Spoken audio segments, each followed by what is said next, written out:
Enough. My seat is mine, and I will not be erased. You people never belong here. The process is clear. Let's not make this harder. Justice is not about making things easy. It is about making things right. The cabin froze in that fragile silence. Every eye pulled toward the narrow space where words had just cut deeper than steel. Passengers shifted uneasily, torn between the comfort of looking away and the weight of witnessing a truth too sharp to ignore. Outside the window, the December mist clung to the wing, as if even the sky was waiting to see which way this moment would bend. In that breathless pause, dignity stood against prejudice, and the balance of power trembled about to tip in a way no one could imagine. And this is only the beginning. What comes next will shake the entire cabin into silence. Do you agree with how Monica stood her ground? Leave your thoughts below, and don't forget to like and follow so this message reaches further. The holiday crowds pressed through the bright concourse at Los Angeles International. Sleeves dusted with rain, paper cups warm in gloved hands, and the first-class cabin welcomed them with a hush that smelled faintly of citrus cleaner and new leather. Monica Harris stepped across the threshold with the measured calm of someone who had learned over many winters to let other people's hurry pass around her. Lights along the ceiling traced soft lanes of gold as she reached the front row and stopped. On the left, by the window, the seat marked in her mind since the booking seat 1A was already filled. A woman in a pale cashmere wrap had folded herself into the space with the certainty of routine. A tote angled to claim the armrest as territory. Outside the oval window, a service truck idled. Inside, the aisle narrowed to the quiet triangle where courtesy and assumption often collide. Monica glanced at her boarding pass, though she did not need to. Seat 1A, first class, Los Angeles to New York. An early December morning. The paper was only proof for the people who would require it. She smiled and spoke in the even tone that made gate agents relax and tense people breathe easier. Good morning. This is my seat. The woman turned, smiled, back with the sweetness of a holiday card and the firmness of a door. Sweetheart, you must be mistaken, she said, adjusting the edge of her wrap as if tidying a fact. I always sit here. The tote did not move. The airplane was a small neighborhood families murmuring over tablets, a businessman scrolling a spreadsheet he could have left for later, an older couple sharing a crossword in the back of the cabin. The attendants were still welcoming passengers at the door, trading the practiced happy holiday with a silver-winged warmth that is part hospitality, part performance. Monica held up the pass so the woman could see the line in black ink. Seat 1A, she said, as gently as if offering a coat. The woman lifted one eyebrow with the ease of someone used to exception. More appropriate options are available, she said, gesturing vaguely down the aisle, as if the word appropriate were a polite napkin she could set over Monica's claim. The people closest to the exchange performed the rituals common to enclosed spaces.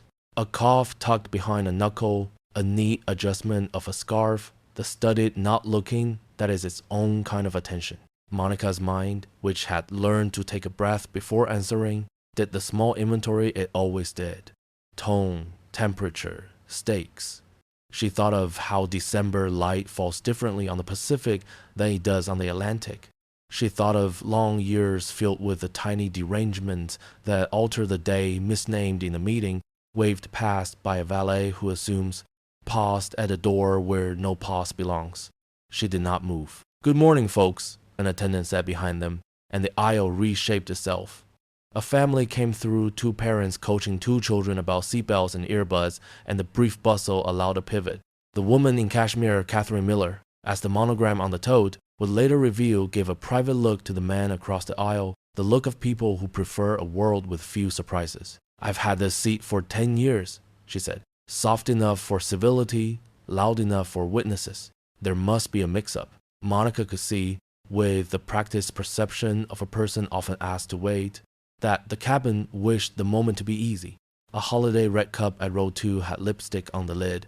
The older couple at row 3 had paused their crossword at a clue about a mythic river. She could also see the other truth that ease, purchased by the person who yields, is not the same as fairness. She lifted her eyes toward the forward galley where a senior flight attendant was securing a tray. The woman met her glance and came forward with a smile. Miss Harris? The attendant asked, reading the name on the pass with a quick flicker of comprehension.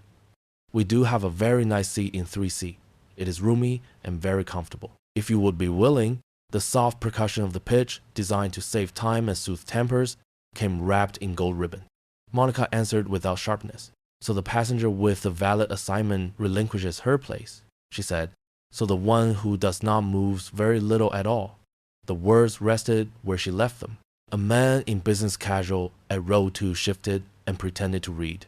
A teenage girl nudged her mother with a question that was all eyebrows. It is the holiday crunch, the attendant said, apology threaded through procedure. We are just trying to get everyone settled. Monica nodded. Of course, she said. She let her gaze travel to the window, where the rain had eased to a bright mist that silvered the wing. Nothing in her face suggested hurry, though the clock across the airfield would have told a brisker story. Time in airports is an accordion. For some, it compresses sharply. For others, it expands into the little humiliations that leave no bruise. Catherine smiled again, as if the matter were now a matter of good manners. See? She said to no one and everyone. Even the crew knows how to smooth these things. Why don't you just move? She patted the tote, a small and sovereign gesture. The attendant looked from one woman to the other and weighed the cost of a fight against the cost of a principle. She had spent many flights choosing the former and calling it service. Monica felt the old ache that comes when the system borrows your patience without asking, then charges you interest in silence. It would have been simple to step back. Seat 3C was, by any reasonable measure, a fine place to sit. The drinks came just as cold there, the meal just as warm, but the truth under the upholstery was not about champagne flutes or legroom measured in inches. It was about the story a person tells herself when she allows herself to be moved. Monica thought briefly of a man at a conference, years before, who had laughed at her question and then praised it when a colleague repeated it in a deeper voice. She thought of a reporter who had once asked if she were the spokesperson rather than the decision-maker.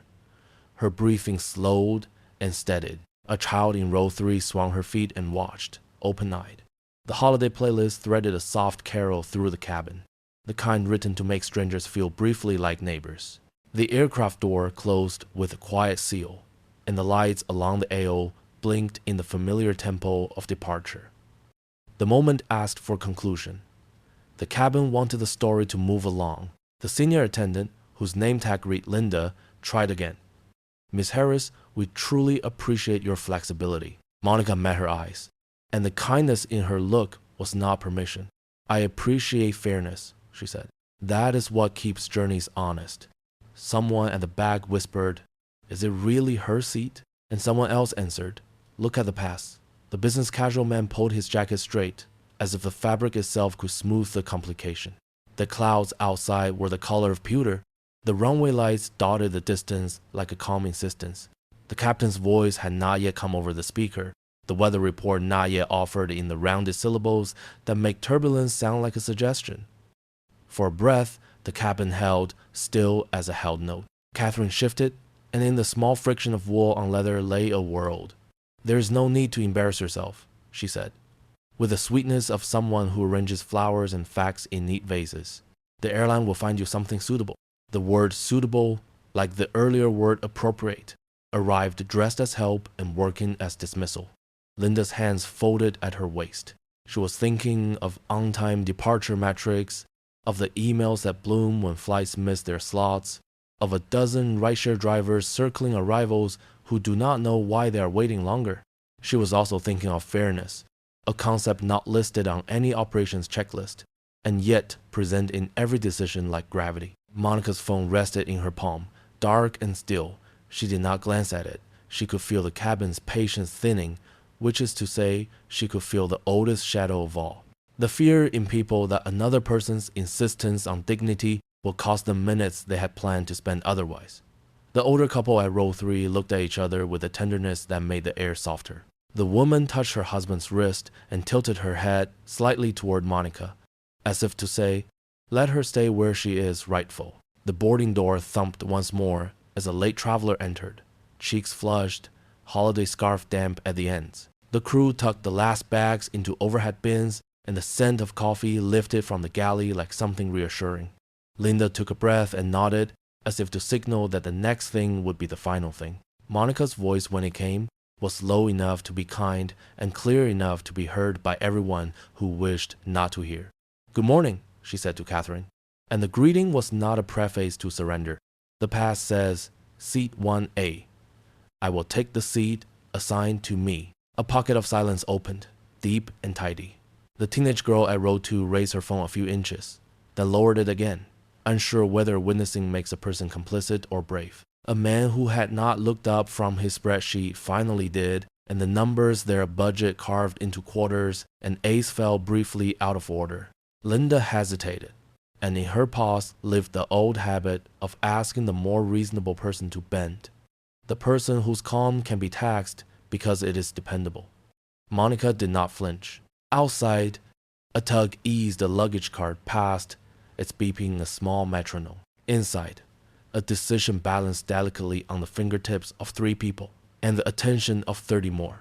The captain had not yet appeared. The cabin felt, for a moment, like a living room where a truth has been named, and everyone waits to see who will admit it.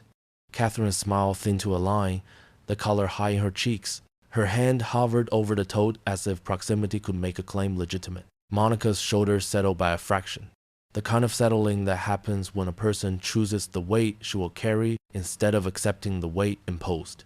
She thought of the cross-country morning, of the way light would look off the Hudson at the other end of the day, of the meeting she could conduct from any row but would not conduct from a concession. She looked again at Linda, and Linda, who had spent many seasons smoothing conflict into compliance, heard in that look a request for something simpler and harder than amity, equity. A bell chimed softly from the ceiling. The safety video waited like a polite guest in the wings. The nearby passengers arranged their faces into neutral interest, then into hope that the intercom would dissolve the moment in words about weather over desert states. The intercom remained silent. The truth did not. It sat there, as patient as Monica, as undeniable as paper. Her gaze paused. Memories of slides washing over, yet this time she would not step back. The murmur of boarding settled into a softer hum as the door eased shut and the aisle lights dimmed to a warm gold. The exchange at seat 1A still hung in the air like a note not yet resolved, and the people nearest to it felt their shoulders rise without meaning to. A child traced a circle on a fogged window with a mitten. A businessman tucked his phone into the seat pocket as if tidiness could coax the moment to end, and the older couple at row 3 looked at one another with a gentle worry of 2 people who have learned to recognize when something that should be simple refuses to be. The memory of the first exchange lingered, of a claim delivered politely and a refusal wrapped in sweetness, and it set a quiet path for what would follow. The senior flight attendant stepped forward, her pin catching the cabin light, her smile both trained and sincere. She crouched slightly so her voice could arrive as a kindness rather than a command. "Miss Harris," she said, reading the name on the boarding pass with care, "we have a very comfortable seat in 3C. It offers plenty of space and quick service. If you would consider it, we can get everyone settled." She glanced toward the galley where colleagues were finishing pre-departure checks. The choreography of an on-time pushback depends on many hands moving in rhythm, and she knew the rhythm was fragile. Monica held the paper steady. "I appreciate your concern," she answered, her tone even as a level beam. "And I also appreciate that the boarding pass shows seat 1A. Behind them, the cabin performed its small rituals. An attendant offered sparkling water with a slice of lemon, the bubbles rising like tiny bells. A woman in row 2 tucked a scarf more securely around her neck and asked, almost a whisper, whether hot tea might still be possible before takeoff. A young family cued a holiday movie for their children, one about a snowbound town learning patience, and the theme music spilled through headphones loud enough for the neighbors. The senior attendant's name tag read Linda, and Linda's eyes turned briefly toward the cockpit, where she could feel the clock's insistence. "I understand," she said, softening her voice further. "It will mean a smoother start."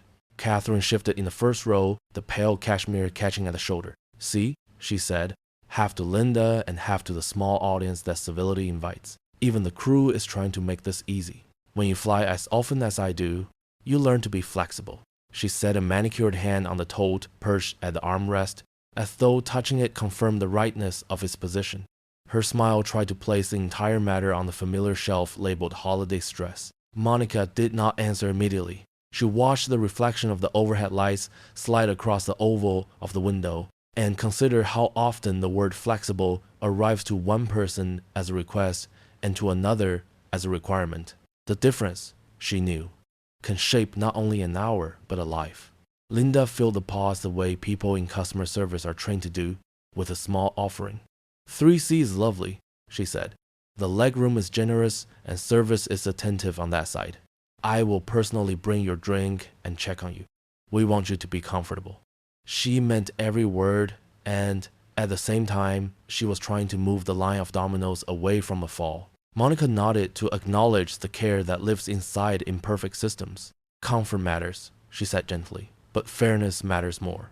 The sentence settled like a coin in a deep well. Those nearest heard the small echo it made in themselves. The older man at row 3 lowered his crossword and breathed through his nose, slow and deliberate. He glanced at Monica with a look that was not pity but recognition. The recognition that arrives when a person has carried a briefcase through a lobby and being asked whether he was lost. A teenage girl 2 rows back glanced at her mother, who returned the glance with the slightest tilt of her head, as if to say, "We are seeing this together." The mood in the cabin began to tilt, not loudly, not theatrically, but perceptibly, like a table shifting 1 degree toward level. Monica remained standing, her hand open at her side, her posture polite and immovable. Catherine's mouth tightened, just enough to show the strain beneath the perfumed civility. "You are making this harder than it needs to be," she said, keeping her voice sugar smooth, placing herself squarely on the side of reason. "There is no need to hold up an entire flight. 3C is perfectly fine. The airline knows me, and I know how to keep things moving." She looked to Linda as if to gather an ally by habit, the way a person familiar with exceptions learns to summon them. Linda felt the tug of that look, and also the weight of the boarding pass still visible in Monica's fingers. She took another breath and chose to name what her training had not asked her to say. "The assignment does say 1A, she acknowledged. "And that is clear." The words traveled a short distance and landed in the small silence that followed. People in nearby rows pretended to busy themselves. One read the safety card with exaggerated attention. Another examined the stitching at the edge of the headrest. But in truth, they were listening to hear whether the cabin would honor its own ticketing. A soft chime announced that the forward galley had completed its checks. The safety video waited behind that chime like a song cued on the radio. Outside, a tug rolled past with a low electric whir, and the wing's leading edge gathered small diamonds of mist. Monica's smile reached her eyes in a way that did not diminish their clarity. "I do not wish to hold anyone up," she said, "and I also do not wish to trade what is mine for the sake of someone else's convenience." She spoke without heat. The sentence was the kind that an older listener might repeat later, alone, not because of its cleverness, but because of its dignity. Linda shifted her weight, shoes quiet against the carpet. "Let me speak with the captain," she said, and made the brief walk toward the cockpit door. In her wake, the aisle felt briefly wider.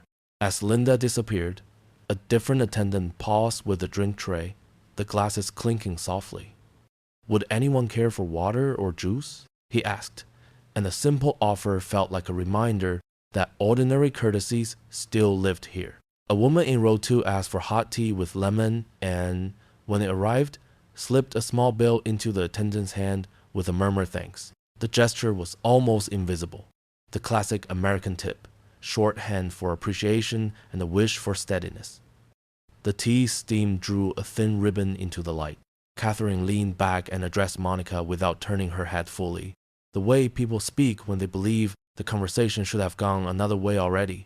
"You know, those of us who fly often have learned to pick our battles," she said. "This is not worth it." The line sounded practiced, a maxim one quotes to avoid looking at what is underneath. Monica did not argue. She let the words pass as wind passes through pine, leaving the pine still a pine. A murmur from the middle cabin drifted forward, someone talking about a connection in Denver, someone else checking weather along the route, and the ordinary life of a flight asserted itself as if to suggest that this, too, belonged to the ordinary. a person claiming what she had purchased. The cockpit door opened and closed once, quickly, and Linda returned with composure intact. "The captain is aware," she said in a voice calibrated to reassure. "We would like to resolve this swiftly." She turned to Catherine with a respectful directness folded into seniority. "Miss Miller, may I see your boarding pass?" Catherine produced it with emotion that mixed reluctance and entitlement.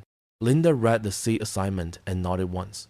"The smallest seal of fact. This shows 2C," she said. "Seat 1A is assigned to Miss Harris." Catherine's cheeks colored, and she smoothed her wrap as if a wrinkle had appeared by magic. "There has obviously been a mistake," she replied. "I am always on the left side. Someone changed it." Linda allowed the claim to sit unchallenged, but she did not step away from the boundary she had just named. "We will investigate later if needed," she said. "But for now, we should ask that the correct passenger take the correct seat." The sentence bore the quiet authority of procedure done properly. A few people in row 2 and row 3 exhaled as if they had been holding their breath. The older woman at row 3 offered Monica the briefest smile of solidarity, almost a nod. Catherine glanced past Linda to the galley, then to the cockpit, then across the aisle, making a visual circuit of influence. "You are making a scene," she said, careful to keep the remark gauzy, private. "It reflects poorly on everyone. Please be reasonable." Reasonable is a word that lands like a velvet hammer when it is used to obscure an unequal ask. Monica's reply did not rise. "Reasonable is honoring what is written," she said. "It is not unkind. It is simply right." The business traveler shifted in his seat again, finally setting his spreadsheet aside, as if the clearly named thing had given him permission to stop pretending. Linda stepped back just enough to give the moment to the two women and to the paper, which remained unimpressed by status and tone. The public address system stayed silent. The music in the cabin left off at the end of a carol and restarted at the beginning of another, and the tiny gap between songs made clear how long the moment had stretched. From the rear of first class, a young voice asked a parent if planes leave late when people do not follow the rules. The parent answered in a whisper the child could understand. "Sometimes, when people forget, other people help them remember." Monica looked at the seat again, not as an object of comfort, but as a small square of ground where a principle has been planted. Her fingers relaxed and her shoulders found their natural line. She was not a sermon. She was simply a person in an assigned place. Linda lifted her hand slightly toward the tote, an unspoken request to make room. Catherine did not move. "I have platinum status," she announced. Not loudly, but with the confidence of someone who has believed that loyalty points are a language everyone must respect. "I have had this seat for many years." The claim, which had often worked in many December mornings, did not work here. It met the unremarkable strength of a boarding pass and the unblinking eyes of neighbors who had decided, gently and without drama, that right is not rude. The air felt a degree lighter. A soft click sounded as an overhead bin latched. Linda looked to Monica again, careful, calm. The captain would have to speak soon if speaking became necessary. Until then, a single truth sat between two people like a lit candle that throws no heat and plenty of light. Monica drew a deep breath. Her eyes lit. She knew she was facing something larger than a seat. The door sealed with a soft sigh and the cabin settled into that particular quiet when everyone is present and no one is yet traveling. The holiday playlist slipped from one carol to the next, muffled by the thrum of air through vents. What had begun as a polite dispute now felt like a stone dropped into a pond. The rings were still widening. Some passengers tried to sand down the moment, with small motions straightening a napkin, aligning a wallet with the edge of the tray table, refolding a sweater that was already folded, yet the air held the outline of what they had just witnessed, and the outline refused to blur. The earlier exchange had left its trace, a bright line between a claim printed on paper and a refusal dressed as a favor. The plane's nose pointed toward the runway. The wing outside was a silver cord under damp December light. In row 1, Catherine lifted her chin a fraction and let a smile rest on her face as if nothing of consequence had happened. When Monica remained steady and quiet, Catherine leaned just far enough to be heard by those who had chosen to listen without appearing to.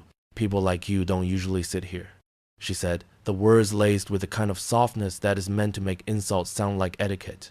The sentence did not fall to the carpet. It stayed in the air like a glass bell, and everyone near it knew exactly what had been struck. Across the aisle, a businessman exhaled through his teeth and looked down at his hands. Behind him, an older woman lowered her eyes, then lifted them again, as if deciding whether this was a moment for witness or for comfort. A college student 2 rows back tilted her phone, screen lighting her face, then lowered it, startled by her own impulse.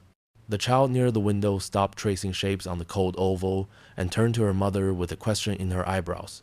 The mother's hand found the child's shoulder. The family movie they had cued in their earbuds paused itself in a hush, snowflakes on a small paused screen. The cabin was suddenly a neighborhood at a fence line where an old rule had just been said aloud.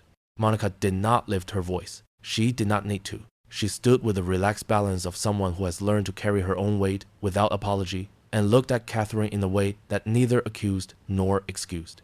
The look said only, "I heard you, and I will not pretend I did not." In the galley, an attendant steadied a tray and glanced at the interphone, waiting for the call that would announce the safety demonstration. Another attendant poured seltzer into a high glass and set a slice of lemon afloat. The bubbles rose in a slow, bright line, then broke at the rim.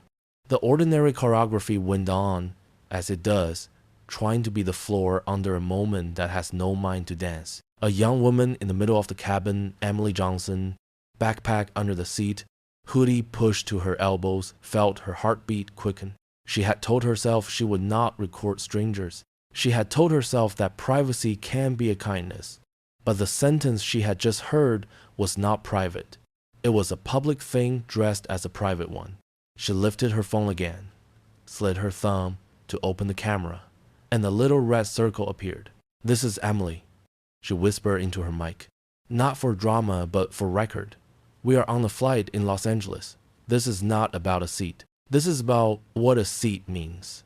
Her following was modest, but modest is not the right word for fire, and the match had been struck. The fore bulkhead reflected the cabin like a dim mirror. Monica could see herself there, small in the wide, soft, light shoulders level, chin steady, boarding pass still in her hand. She had been called many names without the names being said. She had been invited to move without anyone asking whether she should. She had been smiled at with smiles that meant, "Be gracious while we borrow what you have." Now the smile across from her had acquired a new shape. Catherine's eyes did not waver. She had spent years arranging outcomes with the lightest touch. Her voice flowed again, syrup over glass. "There is no reason to make this unpleasant." "Oh wait." From the cockpit, the latch clicked and the door opened.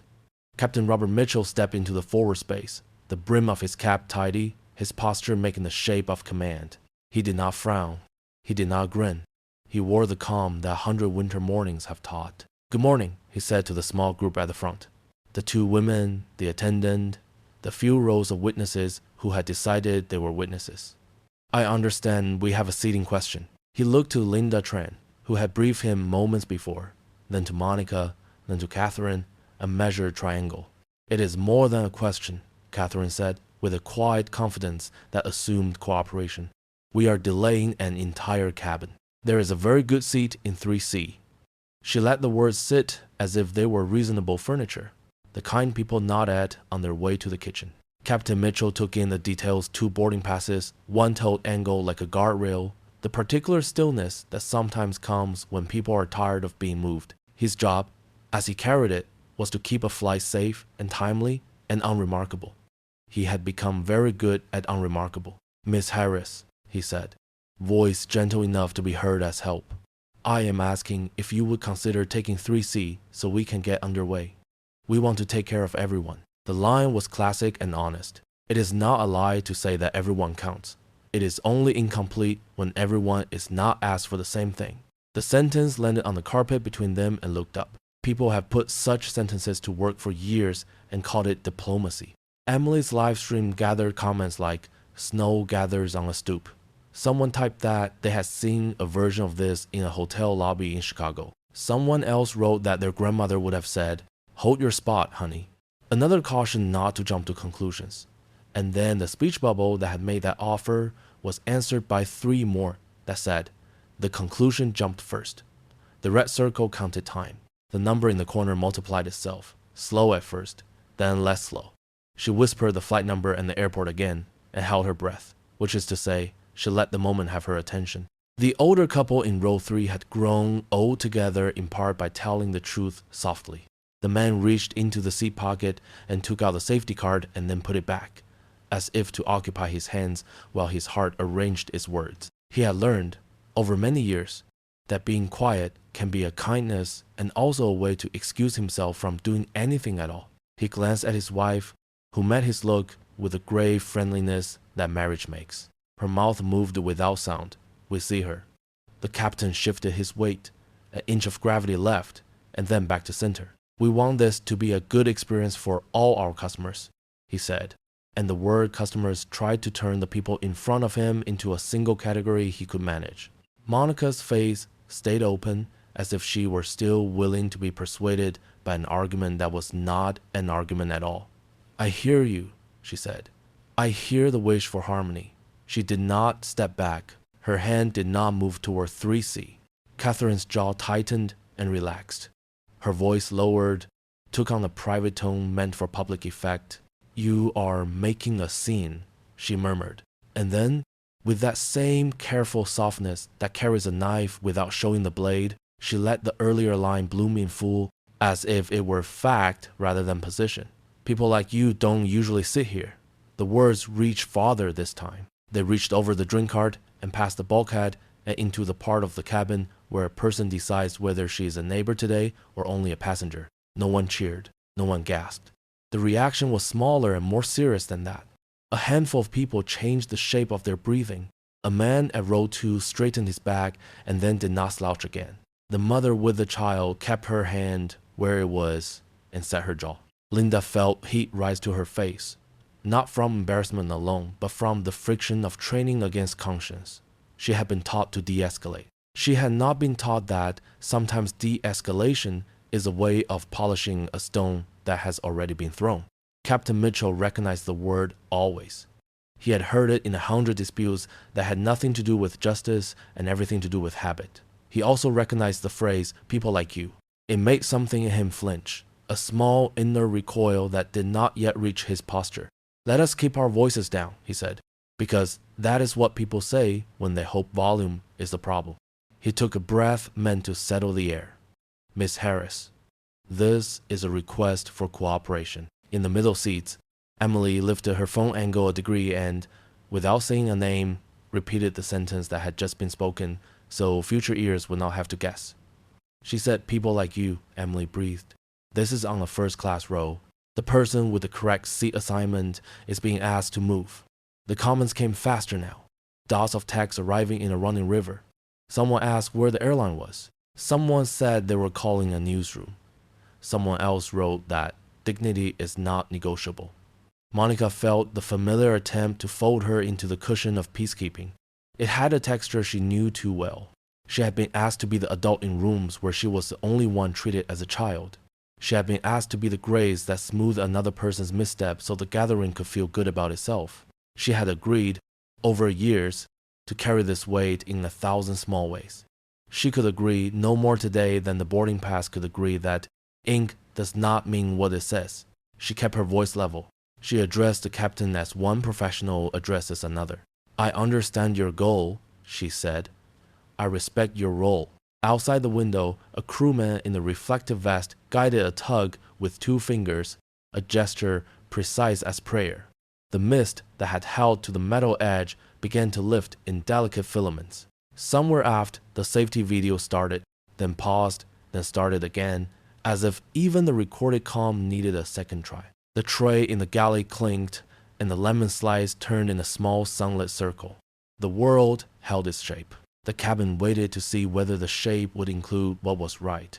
The captain tried one more time, and to his credit, his voice did not carry irritation. It carried a human weariness with the tiny disasters that keep planes from leaving on time. "Please," he said, "for the sake of the flight." This is a phrase that tries to turn fairness into a delay and impatience into a virtue. It is a phrase that asks the person with a smaller foothold to step back so the line can move. Some days, the person steps back. Some days, the person takes hold. Monica lifted her eyes fully to him, and the flight attendants and the first rows and the lens of a young woman's phone received the same gaze. It was not a dare. It was not a plea.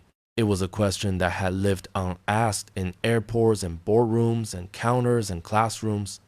A question that deserved to be spoken where many could hear it and where no one could claim later that they had not. She breathed once, steady and unhurried, and asked, "At what point does customer service become discrimination?" The question that had just been spoken, asked without heat, and heard by everyone who wished not to hear, did not fade. It moved through the first-class cabin like a tuning fork, finding a tone in each person it touched. At the forward bulkhead, the reflection of faces lifted and fell with the cabin's breath, and the aisle lights held a steady ember as if endurance itself had been wired under the carpet. Outside, the December mist softened the wing, and beyond it, the bright rows of runway lamps gave the sense of a road that knew exactly where it was going, even when the people upon it did not. The air kept its hush as Linda stepped back, brows knit not with irritation but with care. She had spent enough years in this aisle to know when a sentence belongs to more than two people. The man in row 2 set his laptop aside and listened in the old-fashioned way. With his hands open on his knees, the older couple at row 3 sat a touch straighter, the woman laying a palm on her husband's sleeve as if to mark, without alarm, that the moment had turned. From the middle of the cabin, the young woman with the backpack lifted her phone and, without dramatics, let the little red circle glow. She did not try to name anyone. She named only what was unfolding. A valid seat, an invitation to leave it, and a sentence that had made the quiet draw itself up. Across the aisle, murmurs quickened into words. A man whispered that he had heard a version of this at a hotel desk in Atlanta. A woman said softly that her mother would have told her to stand where the paper said to stand. The soundtrack of departure eyes in the glass, the rustle of a safety card, a child's whispered question about clouds continued underneath. Steady as a heartbeat, Monica remained still, the boarding pass in her hand, as unremarkable as cardstock and as immovable as a boundary stone. Catherine's wrap did not shift. She wore composure like a fragrance, meant to fill the space with the assumption that nothing serious had happened. The phone's lens in the middle rows became a small window to a larger room. Comments began to beat along the edge of the recording. A handful, then a small stream, then a steady river. Someone wrote that they were calling a newsroom. Another said they had a cousin who worked at the airport and would ask questions.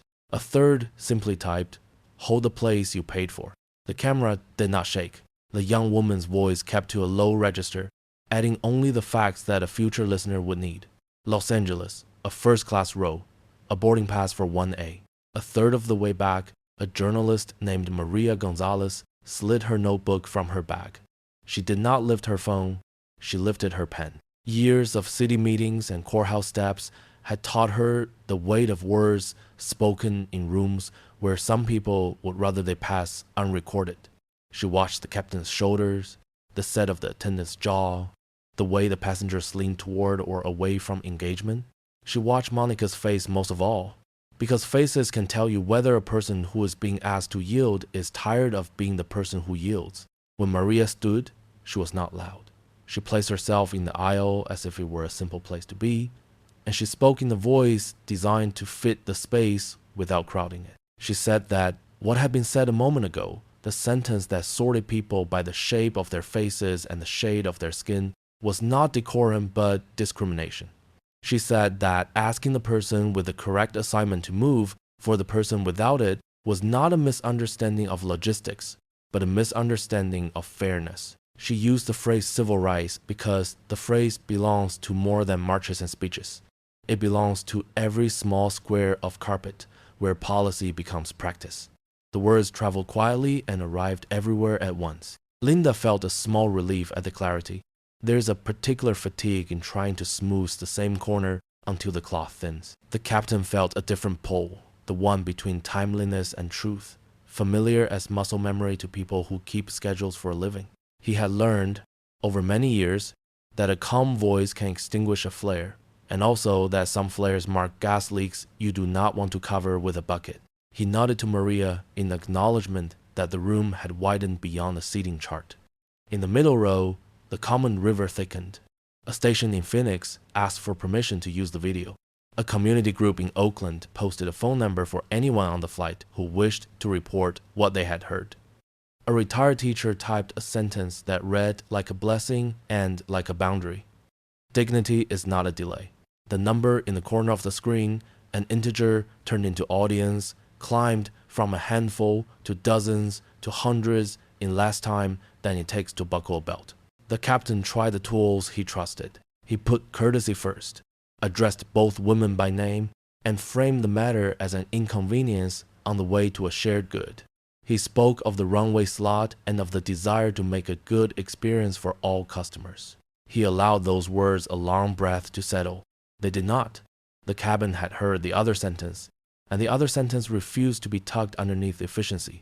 Monica answered him with the same respect she had shown since the first exchange, saying that harmony matters and that without fairness, harmony asked the wrong person to pay the ticket. Catherine turned slightly, a small pivot that had served her well in conference rooms and club lounges.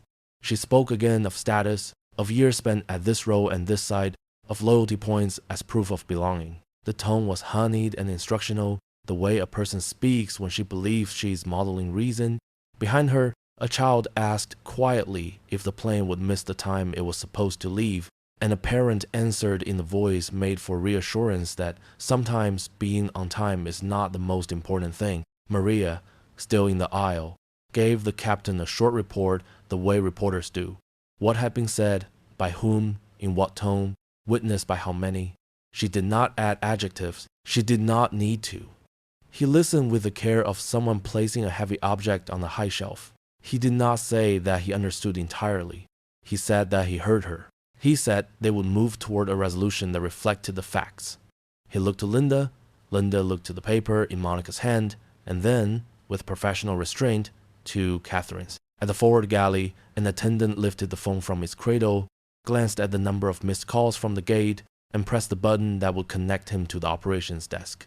He kept his voice low, traded phrases that in any other moment would have felt harmless seating, irregularity, passenger dispute, request for captain intervention, and heard, through the careful static of airport radio, a change in temperature. The desk asked whether the front of the cabin had heard certain words. The attendant reported what he himself had heard. He did not add or subtract. He watched Linda's back as he spoke, the line of a person standing still in her own duty. The camera in the middle rows was no longer a private project. Someone at a local station had put the feed on a screen that lived in the newsroom, and someone else had decided it would not wait for the formal handoff. The caption named no one and named the thing anyway.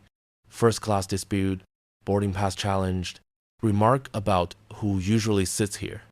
A legal analyst on a different network had already found a microphone and was laying out, in measured sentences, what businesses may not do under law and what airlines pledge to do under policy. The world beyond the fuselage, which at the start of the hour had been shopping for ornaments and icing cookies, had turned its head. The pressure inside the cabin did not rise. The pressure changed shape. It shifted from the usual impatience of travelers to the attentive quiet that descends when decent people want to be the kind of neighbors they hope they are. The older couple at row 3 who had once stood in a courthouse hallway while a clerk told them to wait for a person who was already 2 doors away recognized the climate.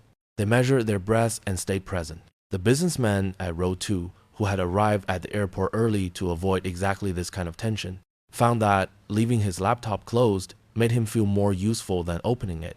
Emily watched the number in the corner of her screen roll upward like a diligent odometer. She did not smile. She did not narrate her own shock. She tilted her phone to include the captain's posture and Linda's careful hands and Monica's calm and Catherine's poise. She recorded the sentence Maria had just said, civil rights and the way it belonged here as naturally as it belonged at the ballot box.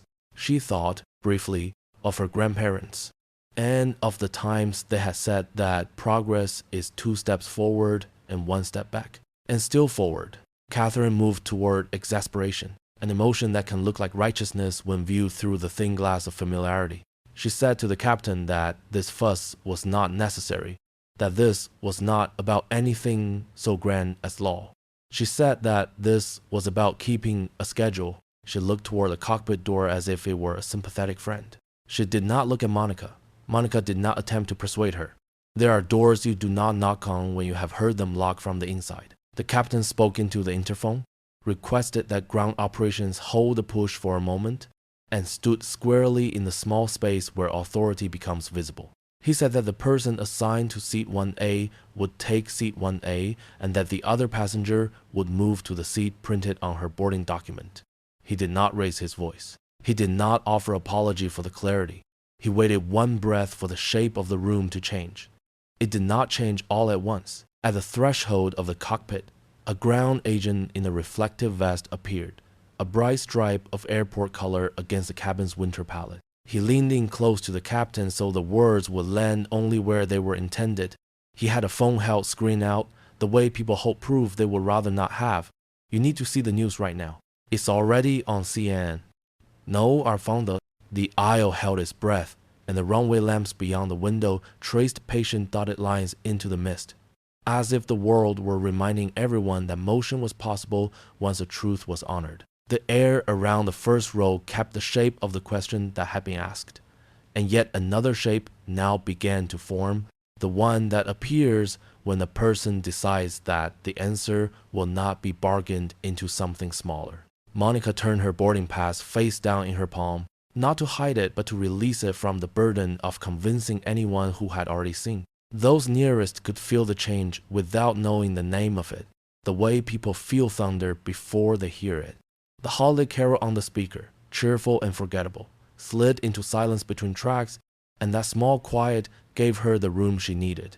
She lifted her phone from her coat pocket, its screen a dark mirror, and for a heartbeat she saw the reflection of the cabin there, the edge of a cashmere sleeve, the polished curve of the window, the measured posture of a captain who had learned to keep his voice calm. Emily in the middle rows steadied her camera without moving her feet. Maria stood in the aisle with her notebook balanced on her palm, pen uncapped, head inclined slightly forward the way reporters angle themselves to catch the first syllable. Catherine did not shift. She had built a life on the presumption that stillness could be a form of ownership.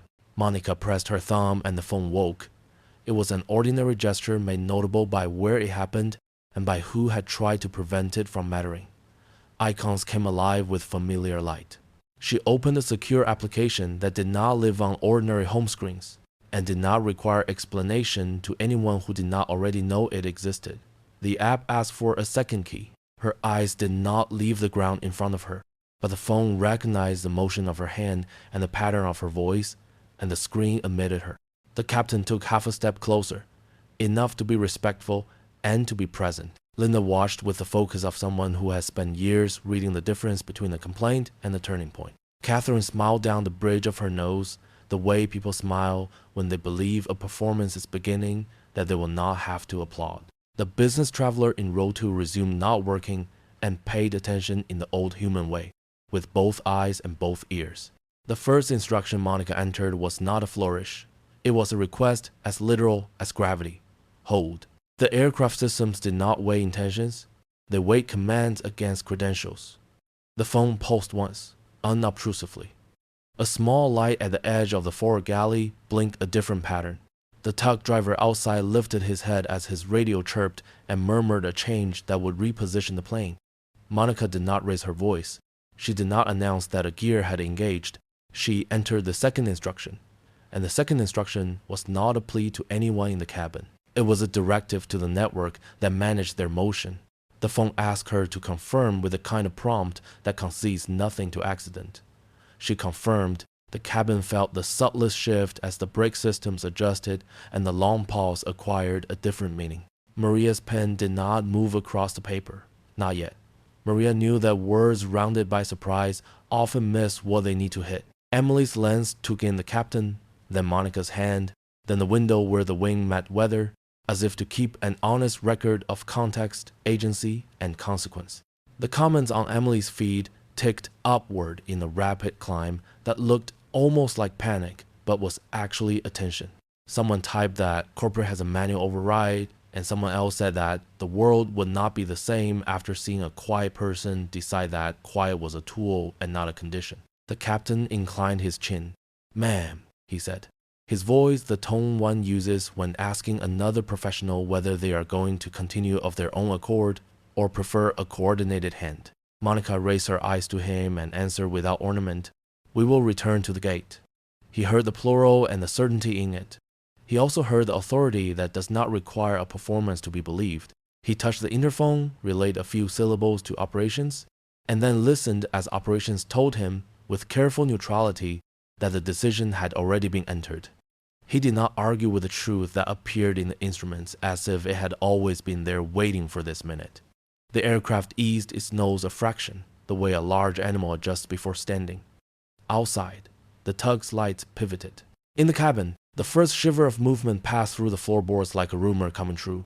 Catherine tilted her head toward the cockpit as though to call down a favor through sheer expectation. Monica slid her phone into her coat pocket, the gesture almost a benediction to a device that had just been a key. She turned to face the small congregation of this morning's circumstance. A captain, a senior attendant, a row of fellow travelers, a woman who had planted herself where belonging, had never asked her to prove it.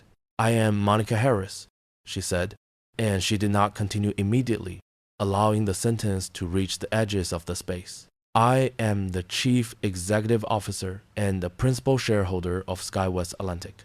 The words did not clang or boast. They arrived with the modest exactness of a weather report. She let them stand for a single breath. "This is not only my seat." She looked to the window and then back to the narrow ground in front of her. "This is my plane." The quiet that followed was not emptiness. It was recognition finding its footing.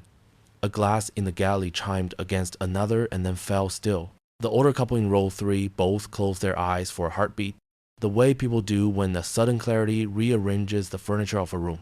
The business traveler sat back and let go of a story he had been telling himself about what power looks like. Linda exhaled, a small, steady sound, and in that breath was the relief of a person allowed to do her job without changing the definition of fairness. The captain inclined his head, not as a capitulation, but as a colleague acknowledging that another colleague had stepped forward with the credential everyone else was pretending not to see. Catherine's expression did not break all at once. People who have relied on certainty do not always know the moment they have run out of it. She laughed a small, bright laugh that sounded like glass and said, "That is not possible." It was a sentence that had served her on many afternoons, in many lounges, spoken in many rooms where impossible meant inconvenient to my comfort. She reached for her tote as if it were a document of identity. It did not produce proof. She reached for her smile. It did not behave the way it had 2 minutes before. The aircraft continued its careful turn back toward the gate. In the middle rows, the common river swelled. A station in Los Angeles placed the live feed into a box on the morning program and framed it with tasteful graphics. A civil rights attorney on a split screen used phrases that had weight, and the anchor let the phrases land without rush. A pilot at another airport texted a friend that the override had been used and that the story would be told in crew rooms from here to Boston by sundown. The crew member at the forward phone took a second call from operations and confirmed that ground staff would meet them at the jet bridge. His voice revealed nothing of what he thought about any of it. Monica did not look triumphant. She looked how a carpenter looks when a door finally fits the frame it was designed to fit. She faced Catherine without malice. "You will need to take the seat printed on your boarding pass," she said, playing as white paint. "And later, if you wish, we can talk about what happened here and why it must not happen again." The second sentence offered a future that did not yet exist and might never be accepted, and that offer had more authority in it than the title she had just spoken. Catherine's throat moved as if around the words she could not bring to surface. She gathered her wrap reflexively, a gesture that used to bring a room to heal. The room did not heal. Maria began to write. Not the big words yet, not the sentences that would become a headline and a lead, but the smaller ones that anchor a piece of reporting to the earth. Time of morning, conditions over the wing, the pace of the crowd in the concourse, the precise phrasing of the insult spoken earlier, the steady register of the voice that answered now. She marked the eyes that turned toward Monica with respect and toward Catherine with a puzzled sort of pity. She wrote down that the captain never raised his voice and that the senior attendant found her backbone in the quiet way professionals do when policy is finally on their side. Emily did not add a narration. She widened the frame so that the forward rows and the aisle and the edge of the cockpit door all lived in one picture. She held steady when the floor hummed and the plane's nose took its last small correction. The comments in her feed, which had started as a trickle, now arrived like a winter rain. People typed from city buses and kitchen tables and office cubicles, and a surprising number of them resisted the easy high of outrage and chose, instead, to say things like, "Let it be fair, let it be done right, let every person keep the ground she has earned." Linda, whose hands had been folded at her waist, unfolded them. "Miss Miller," she said, the honorific placed with care. "Your boarding document shows 2C. We will help you move now." The sentence was unremarkable in every way except that it had waited far too long to be allowed. Linda's colleague stepped forward to lift the tote. Catherine's fingers tightened on the strapping reflex, and then loosened when she saw that nothing would be taken from her that had ever belonged to her. She rose with the dignity available to a person who has been told no without contempt. The aisle made space the way crowds do when they witness a decision respected instead of evaded. The captain touched the intercom and explained to the cabin, in a practiced rhythm that makes rough air sound manageable, that the aircraft would return to the gate for a brief check, and then continue without further delay. He did not mention why. He did not need to. The first rows had already written the reason into memory. He added a word of thanks for patience that sounded, to those who were listening closely, like thanks for something else too, for the kind of quiet that protects dignity rather than hides it. Catherine moved to 2C without theatrics. She set her wrap, her tote, her chin. She kept her eyes forward because it was the easiest way to keep them from meeting the ones that had watched her. The child near the window resumed drawing circles on the glass. The older couple exchanged the private look of two people who have just witnessed a reordering and will talk about it on the walk later. The businessman opened his laptop and then closed it again, deciding that some documents can wait 15 minutes and some moments cannot. Monica took seat 1A. She placed her phone on the armrest and her boarding pass in the pocket in front of her. She did not look down the aisle for acknowledgement and did not search the middle rows for confirmation. She sat as if she had always been meant to sit there, which she had. The wing outside wore a new angle now, pointing back toward the gate like a compass correcting itself. In the galley, ice cracked softly in the metal scoop and the lemon wheel turning the glass. A certain kind of normalcy returned, the kind built from right things done in the right order. Maria lifted her press badge from the lanyard where it had rested and let it catch the cabin light. She did not brandish it. She let it say what needed saying to those who understand that a witness is present and that the record will not be left to rumor. She turned her head toward Emily, whose lens had not wavered and whose breath had remained even. "Keep rolling. This will be front page." Wei Nan. In the weeks that followed, the city wore December like a soft shawl storefront wreaths along Century Boulevard, a row of food trucks parked under plain trails, evening skies, the color of pewter giving way to strings of warm lights. Los Angeles had already told and retold what happened on that morning flight. And yet, the telling had settled into something quieter now.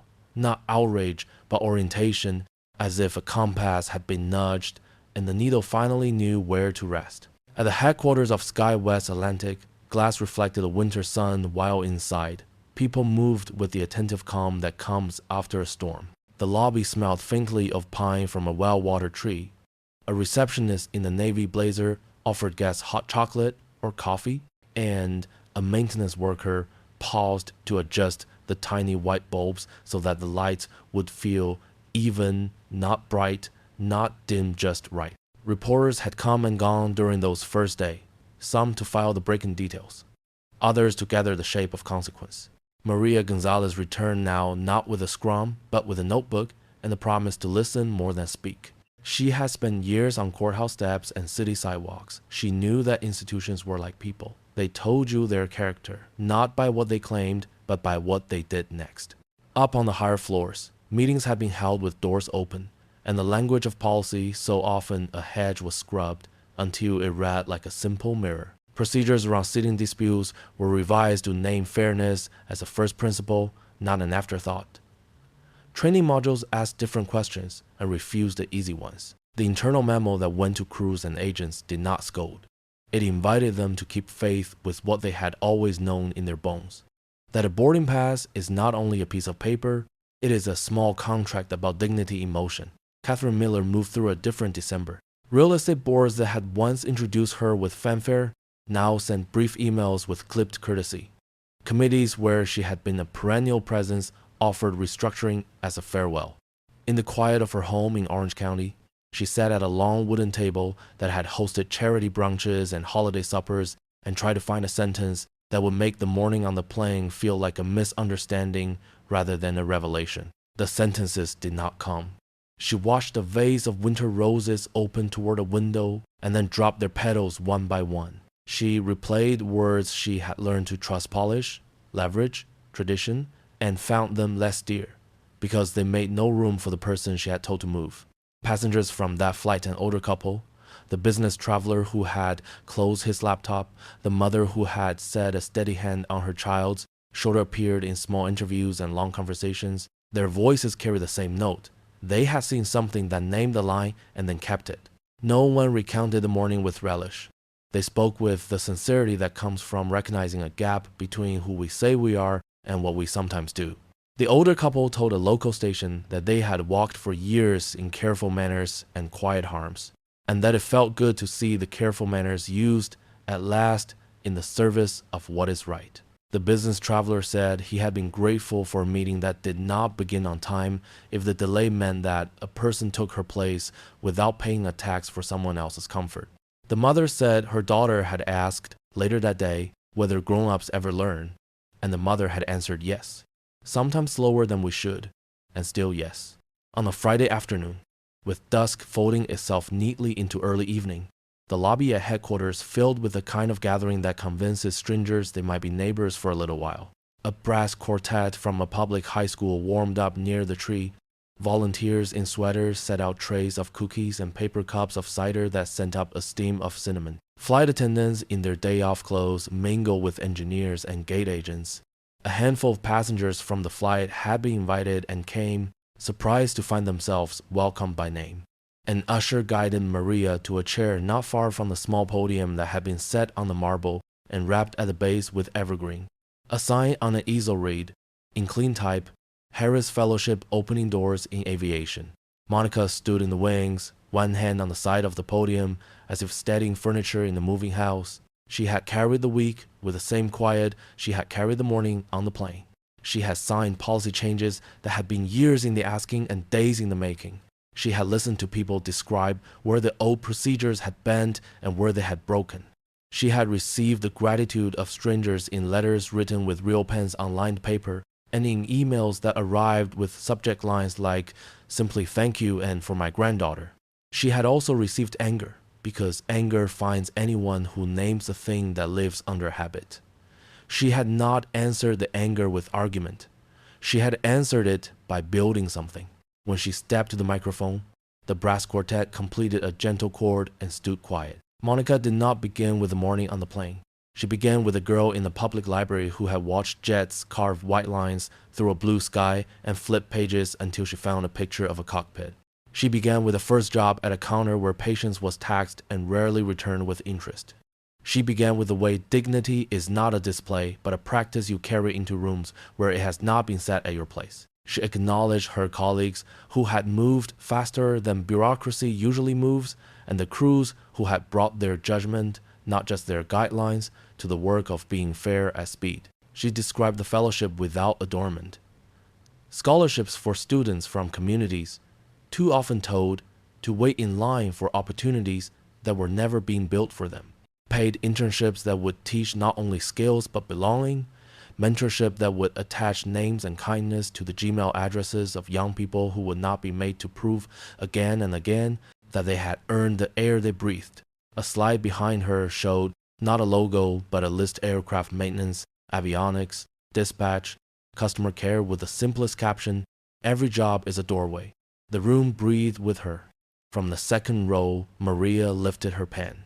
A phrase had formed that she would make the closing line of her column: grace in the middle of weather.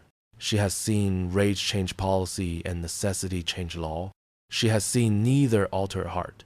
She recognized in the room's attention that something quieter was at work, as if the week had managed to bring people to a higher vantage from which familiar roads looked more honest and new paths more possible.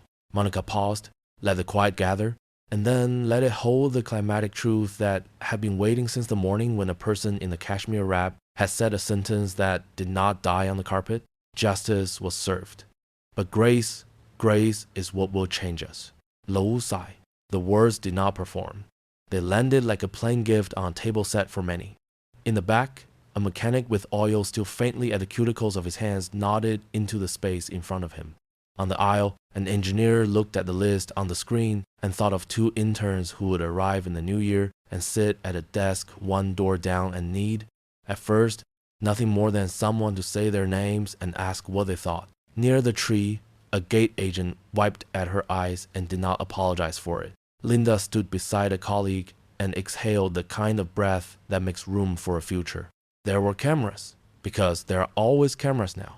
Some belonged to the press, some to staff who wanted to remember the shape of the room. One belonged to a young woman who had lifted her phone not out of habit but out of an instinct that the moment was not an ending but a beginning. Emily had accepted an invitation to be here and had stood humble and steady along the sidewall. She kept her lens wide enough to hold the quartet and the tree and the podium and the faces in the first rows. She did not speak into the microphone this time. She recorded, as before, with the reverence that recording requires if it is not to become consumption. Later, when the quartet returned to a carol and the crowd began to move, people set small envelopes at the edge of the stage. Donations, notes, promises of help. A retired pilot shook hands with a teenager who had read every page of an old flight manual and asked whether the sky would welcome her. A lawyer offered to review fellowship contracts pro bono. A baker who had brought cookies promised to bring breakfast to the first group of interns on their first morning. Small kindnesses made a winter constellation.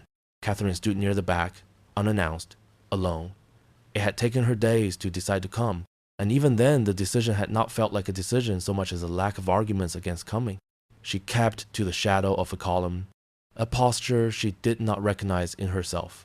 She listened to the speech she had not expected to hear and looked at the slide with its list and its caption, and she felt something in her loosen that pride had kept tight. She thought of a niece who had always loved engines, and who, at Thanksgiving, had asked whether success required becoming someone other people liked. Catherine had given the kind of answer people give when they are selling the world as they wish it were. In the back of the lobby now, she knew that a better answer had finally entered the room. When the formalities ended, Monica stepped from the podium to the floor and let the people come to her. It was not a receiving line. It was a road opened. She spoke to a man who had written from Cleveland about a granddaughter who built paper planes and named them. She took a photograph with a group of students from South Los Angeles who had taken 2 buses and a train to be there. She thanked the crew from the morning shift who had swung by on their way home after a long day of weather delays. She did not hurry anyone.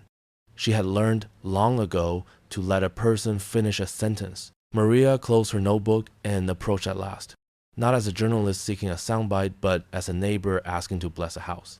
She told Monica she would write about the fellowship and the changes and the tone of the room. She told her readers, later that night, that the public conversation can make a law, but only private choices multiplied can make a culture. She wrote that she had known anger to sharpen the blade and grief to open the hand, and that on this December evening the hand had been the sharper tool. As the crowd began to thin, the quartet played one last piece, simple and bright, almost a lullaby. The tree lights blinked in an easy rhythm, and the lobby returned to that particular hour when offices empty and night staff arrive, and the building forgets its daylight voice and speaks in whispers. Monica turned and found herself 15 steps from Catherine. The space between them was a kind of weather-cool, clear, navigable. Catherine took a breath that sounded like a person finding a new register for her voice. She did not ask for absolution. She did not offer a self-justifying history. She said only that she had come to listen and that she had listened. She said her niece wanted to be an engineer, and that she had offered good advice in a bad way for a long time. Monica did not volunteer to be Catherine's confessor. She offered information instead, an email address for the fellowship, a date in late January when applications would open, the names of 2 mentors who liked questions that begin with how. Catherine took the card with hands that did not tremble and said thank you like a person practicing the word as if it were new. The cameras had drifted to the tree, to the brass players packing their instruments, to the line at the refreshment table. Outside, a cold wind moved along the boulevard, and a rideshare driver checked a list of pickups under the glow of a dashboard. The building's doors breathed softly to let guests out and the night in. Inside, applause rose at the end of the final song and ran along the marble like a tide. The television lens found the stage again just as the sound gathered and carried. The frame tightened not on the podium but on the far edge of the crowd, where a woman stood with her head lowered, watching the floor as if it could teach her where to step next, her eyes wet in a way that did not ask for anyone's sympathy. The applause echoed beneath the holiday lights, and the camera drew close to Catherine's face as she looked down, tears falling in silence. On a December evening, beneath the glow of holiday lights and the hush of a brass quartet, the echoes of a single morning on a plane found their resolution. What began as a quiet refusal to be moved had become something larger, a reminder that dignity is not a luxury seat, but the ground beneath every journey. The lesson was simple, though hard one, that justice may draw the line, but only grace has the power to mend it. Like a lamp left burning in the window for a traveler's return, even the smallest act of compassion can guide us through storms of pride and prejudice. So take a moment to notice the silent kindnesses around you, and if this story touched your heart, let its warmth pass on in your own way to someone still waiting to be seen.